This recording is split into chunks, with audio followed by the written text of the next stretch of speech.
कन्नडच्या कारखान्यामुळे रोहित पवार ईडीच्या फेऱ्यात सापडतायत।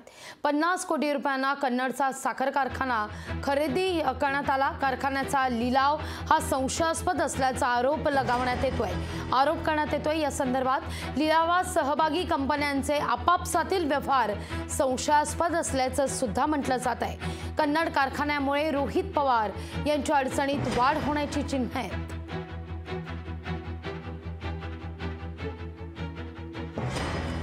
कन्नडच्या कारखान्यामुळे रोहित पवार ईडीच्या फेऱ्यात सापडतायत। 50 कोटी रुपयांना कन्नडचा साखर कारखाना खरेदी केल्याचा आरोप आहे। कारखान्याचा लिलाव संशयास्पद असल्याचा आरोप करण्यात येतोय। लिलावात सहभागी कंपन्यांचे आपापसातील व्यवहार हे देखील संशयाच्या भोवऱ्यात सापडतायत आणि त्यामुळे कन्नड कारखान्यामुळे रोहित पवार यांच्या अडचणी वाढण्याची शक्यता देखील वर्तवली जाते। 50 कोटींचा कन्नडचा साखर कारखाना खरेदी प्रकरण आणि या प्रकरणी आता रोहित पवार यांच्यावर आरोप होत आहेत। अधिक माहिती घेतोय आपले प्रतिनिधी सचिन बडे यांच्याकडून। सचिन, काय अधिक माहिती या सगळ्या संदर्भात?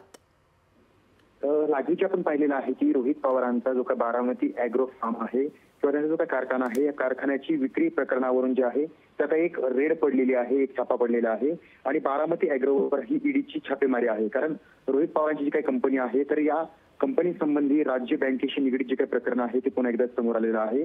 कारण ही जी काही रेड आहे फक्त एकाच जागेवर नाही तर बारामतीतील कारखान्यासह मुंबई, छत्रपती संभाजीनगर, पुणे, पिंपरी आणि अमरावती यासह 6 ठिकाणी ही जी आहे त्या रेड टाकण्यात आलेल्या आहेत।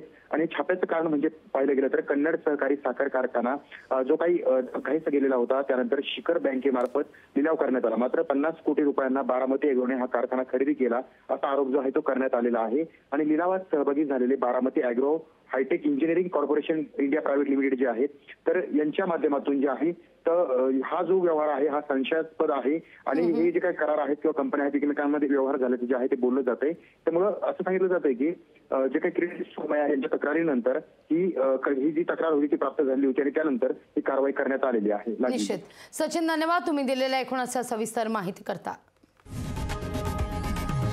लोकशाही मराठी ऐका, पहा, जागरूक रहा।